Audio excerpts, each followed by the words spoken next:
Hey, it's Grimly Goat here. So, today I'm going to be trying to climb the rank from 0 to, well, hopefully in the 2000s in Clash Royale. I've started a new account, as you can see here. I'm only in training 3 wins. So this is a brand new account, fresh, hasn't even got the epic yet. In training, you get a free epic on, I think, the 3rd chest, so this next chest I open should be the epic. I'm going to go ahead and start a game, and then from there, we'll be climbing the rank. So, while I talk, or while I play the game, I'm going to try to talk and maybe give some tips, some advice for new players. I'm also going to try to stop umming, but no promises. So, for now, all I'm trying to do is put a big butt on this side so that he can come up. I'm going to actually ignore this, only because it's training right now and I'm trying to get through it as fast as possible. So I'm going to allow him to get a free turret here, or at least as close as he can get. So, word of advice, pretty much in all ranks, if someone throws skeletons down, they actually have too little health to pose a threat, and your turrets can clean them up without any issue, even if, or unless there's something else in front of it. So if they put a knight down and then some skeletons, you actually might have a bit of trouble, but unless that, they just have too little health to actually make it to the turret, and there's just not enough of them. So this chest contains 1 epic, as all chests do in the training progress. Or not all chests, but the 3rd chest will always contain 1 epic. That way the playing field is pretty level. In case someone gets a free epic, or a very lucky epic in one of their training chests, then they just have a very unfair advantage against everyone else. So they give a free epic away. This time I'm hoping for the witch, but who knows? Here we go. Prince. That's not terrible. I've gotten the prince twice now, and the only thing I don't like about getting the prince is very high mana cost. It's actually the highest of all the epics you can get. We've got Skeleton Army at 4. Well, the Witch at 5 as well, sorry.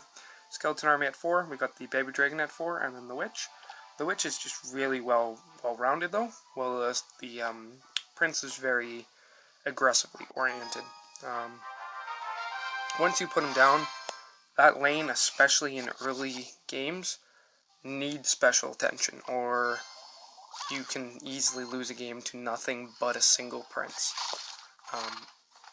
You'll see it very often. Now, a lot of people have a lot of issues dealing with princes. Hopefully in the games I do play against other people, we will see the prince placed down against us, and I'll show you some pretty decent ways to trade with the prince.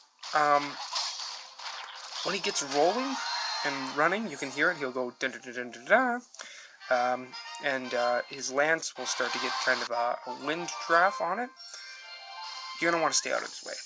He deals 440 damage to anything he hits. That includes turrets, which is a large chunk of its health, nearly 1/3. And you can easily understand why that's devastating. A lot of people, I remember back in the day, had a lot of issues dealing with him.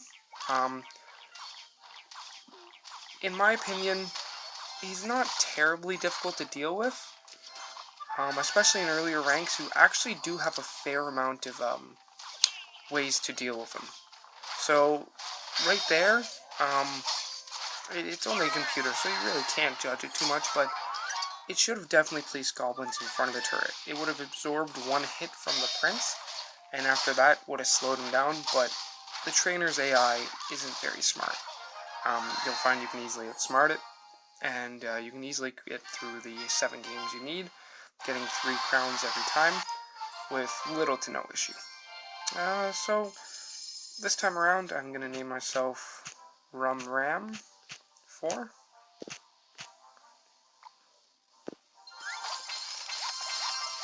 Okay, so we actually got our giant leveled up, which is pretty good.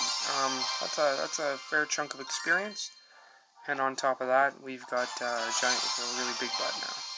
The bonus 200 damage, or 200 health, actually really helps a lot.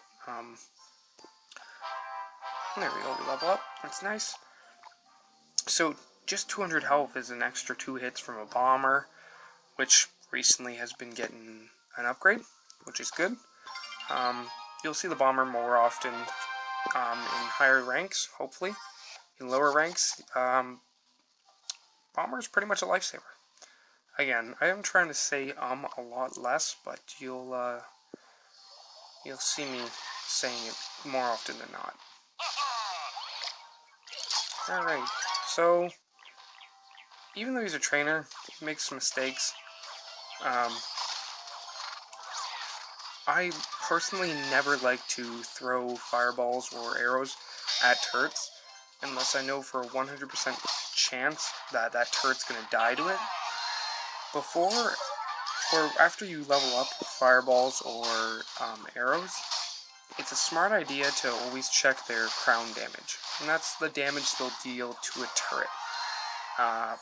They'll deal less damage to turrets just to keep the game in balance.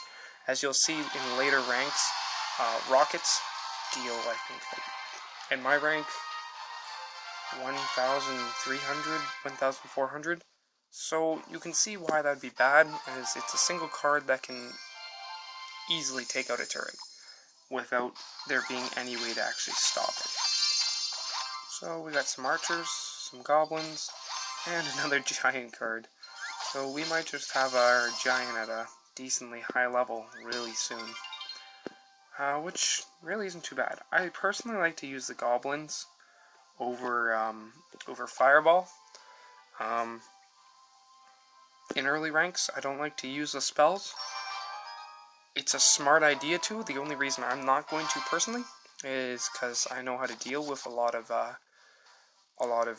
units really well. I have played this game quite a bit, and my current rank is on my main account is sitting at 2,500, which is decently high. It's not crazy high. I'm definitely not in the top 100s. What he did there actually really hindered him. So when he hit his arrows, he hit it right there. What you should try to do is get it so that the crown turret isn't flashing like that. Because once the crown turret gets injured even once, he'll start dealing damage. So now if he places anything along this line right here, he's going to be suffering damage from both this turret and the crown turret, which essentially has doubled my turret's DPS, damage per second. Not great for him. So I'm just going to let my elixir fill back up, and then I'm going to, what I like to call, reload, and place the goblins back here. The reason I'm placing the goblins back there is so that I can absorb elixir, and unfortunately they died to a bomber, but that's okay. We got some tricks up our sleeve that are going to be coming in. So those arrows were okay. He probably should have fireballed instead of arrows, but he also might not be using fireball. The reason he should have fireballed instead of arrows is it would have killed these two archers, which are now dealing a lot of damage to that turret themselves. Prince will get one more hit in before dying. Because I'm explaining, I'm breaking one of my main rules. But one of my main rules while playing this game is never to have full elixir. Well, if you do, never for more than half a second. Oopsies. That's no good. So, the reason you should never have elixir for more than half a second is because at that point, now your opponent's just getting an elixir advantage. Pretty much, this whole game is just kind of a tug of war. So, a back and forth. The game starts out with both teams on even ground, and what you're going to try to do throughout the whole game, even if you don't know it, what you're trying to do is just get more elixir than your opponent, either on the field as a permanent thing or in your bank. So I'm going to place this knight back here, and I'm actually going to just place a musketeer on the sideline. The baby dragon's too fast, so it actually outran his other units, which is going to play out poorly for him. That fireball actually helped me there, as it bounced the knight back. If you placed it in the right place, it would have now bounced my knight forward, and the knight would have been kind of disoriented for a few seconds. Now, unfortunately, my tower has taken a lot of damage, but as long as the tower's still alive, he doesn't get the crown. So, it's not a bad idea to sacrifice a little bit of tower health for a good push. Now, what I've done there is I've pushed and taken out half of his crown turret's health, but I think he's actually giving up here. Nope, we're still okay. Or he's still okay, I guess. I'm in a great position, as I have full elixir, and I'm able to easily bounce back from his assault. Oh boy, the goblins I placed down died to arrows, which I should have saw coming, but that's alright, it was already over. So, the game, you'll quickly see the reason why I'll win many games, and hopefully I can point it out, is because my opponents will use elixir improperly against me. So for example, right off the start of the game, perfect example actually, right off the start of the game he just put himself 4 elixir behind for just a few damage, which is unfortunate. I placed my goblins there to deal with the prince threat. The reason I placed my goblins there is because it's only 2 mana cost and deals with a 5 mana cost card. So now of course I'm in an elixir advantage. The fact that he also placed down the fireball on my turret right off the bat put me in a 4 elixir advantage. So in total, I'm now up by 7 elixir. I also have a large amount of things on the board, and the things that he is placing down are quickly getting destroyed. So it's looking like this guy's elixir advantage is, or disadvantage for him, is just too much for him to handle. At this point, honestly, I don't think I need to play any more cards to win this game.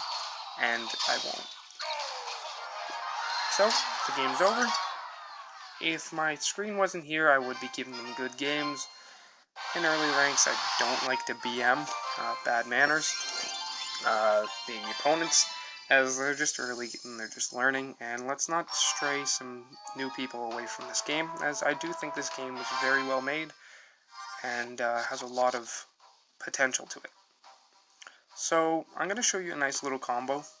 If you put a slow guy ahead of the prince can actually do a pretty nice wombo combo. Unfortunately, I actually cannot show it at this point, as, oh boy, this guy has a level 2 prince. I got lucky. As it seems that my knight has died. So I'll just allow this to reset. The Mini Pika is a really good card in early for dealing with the prince and the giant. So I'll place the giant back here.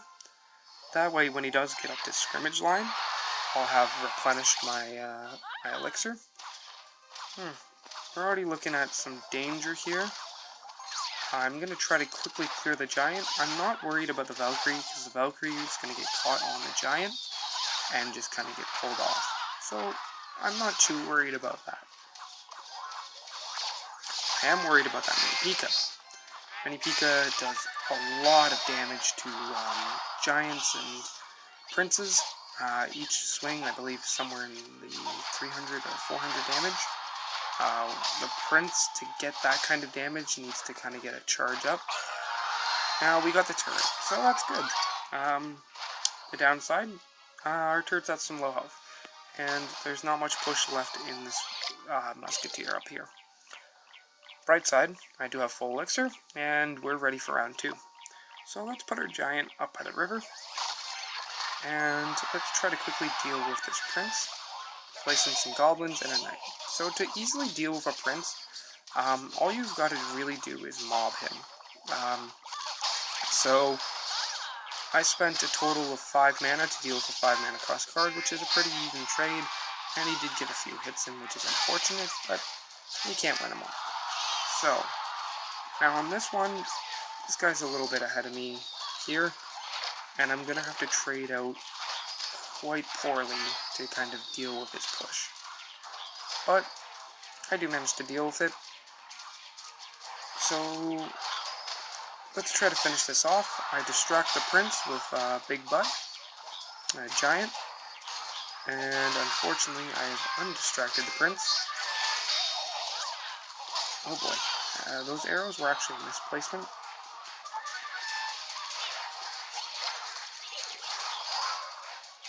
Oh boy, we are not in a great position here. We can't use our goblins against that Valkyrie, because the Valkyrie does an AoE damage to everything around it and will instantly kill the goblins.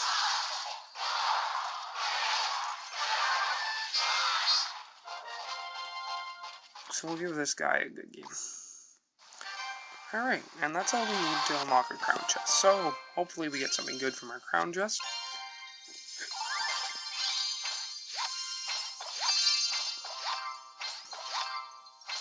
So far, so good. And fireball, unfortunate, as I don't like to use the fireball. So instead of arrows, I'm actually going to be using spear goblins, and we'll rank up our archers. And we'll rank up our goblins. Oh, we get to rank them up twice. My face is getting in the way. So this is pretty decent. We've got a level 2 rare that we use. We've got the prince.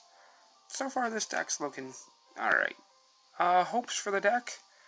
I'm gonna like to make it aggro, so hopefully I pull a Goblin Barrel Epic, the Mini Pika, or the Witch. Those are my hopes. Skeleton Army is okay, but honestly, I do think that the Skeleton Army is way better as a control card instead of an aggressive card. But with that, we'll leave ourselves off at 120 trophies, and catch you guys later.